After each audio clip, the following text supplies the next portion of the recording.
की जाती है।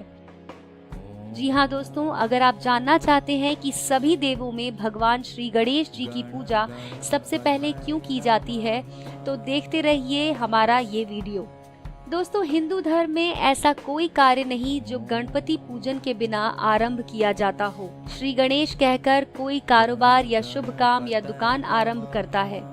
गणेश जी का सिर हाथी का है, इसका तात्पर्य ये होता है कि हाथी ही एकमात्र ऐसा जीव है जो बहुत गहराई से सोचता है। और इतना ही नहीं, जब हाथी चलता है तो अपनी सूंड से फूंक मार मार कर कदम रखता है। इसका अभिप्राय है कि रास्ते में एक चींटी के समान भी अड़चन ना आने पाए। कहने का मतलब ये है कि एक छोटी सी दिक्कत जो देखने में चींटी के समान लगे, परंतु बाद में आपकी अक्ल और दिमाग को खराब कर दे, जिसके नुकसान से आप सिर पटक पटक कर अपना ही नुकसान कर बैठे। हाथी का विशाल मस्तक इस बात का प्रमाण है कि जब हाथी किसी विपत्ति में होता है तो वो धैर्य रखकर उसे निकालने या उससे उबरने की कोशिश करता है, अपनी बुद्धि द्वारा उसे हल कर लेता है। ऐसे में आप भी जब कोई काम करें तो हाथी की भांति पहले पूर्ण विचार करके एक एक कदम फूंक फूंक कर रखें, अर्थात पूरे ध्यान से रखें और ऐसा रखें कि पीछे ना मुड़ना पड़े।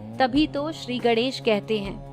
दोस्तों, गणेश जी के साकार विग्रह में मनुष्य के धड़ पर हाथी का मुख संयुक्त किया गया। इसमें भी रहस्य है। हाथी में बुद्धि, धैर्य एवं गंभीरता का प्राध्यान है। गणेश जी का हाथी का सिर उनके इन्हीं गुणों को प्रदर्शित करता है। हाथी के नेत्रों की भी अपनी महिमा है। हाथी के नेत्र का निर्माण संसार के सभी प्राणियों के नेत्रों से विपरीत है। हाथी का नेत्र छोटी वस्तु को भी बड़ा देखता है। अपने कार्य में विघ्न न चाहने वाले व्यक्ति को भी अपना दृष्टिकोण हाथी की भांति दूसरों को अपने से बड़ा देखने वाला मानना चाहिए।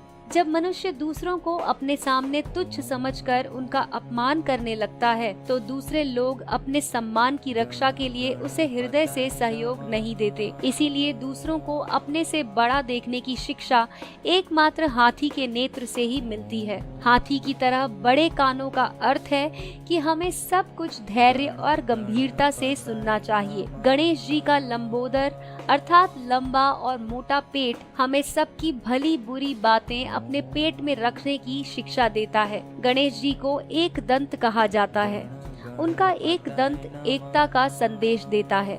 जैसा कि दोस्तों सब जानते हैं कि गणपति जी का वाहन मूषक अर्थात चूहा है। गणपति बुद्धि के देवता हैं और चूहा तर्क का प्रतीक है। इसीलिए बुद्धि सदैव तर्क पर सवारी करती है। मूषक का एक अन्य अर्थ है चोरी करने वाला। मनुष्य के भीतर जो चोरी आदि पाप की वृत्तियां हैं, उनका प्रतीक है मूषक। गणेश जी उस मूषक पर चढ़ते हैं, अर्थात उस चरण प्रहार करके उसे दबाए रहते हैं। गणेश जी के चिंतन और स्मरण से भीतर के दुर्गुण दब जाते हैं। गणेश जी को गजमुख भी कहा जाता है, जिसका अर्थ है आठों दिशाओं की ओर मुख करने वाला। गणेश जी आठों पहर की ओर आठों दिशाओं की खबर रखते हैं। इसीलिए उनकी पूजा किए बिना किसी भी मांगलिक कार्य का प्रारंभ नहीं किया जाता है। तो दोस्तों, अब तो आप समझ ही गए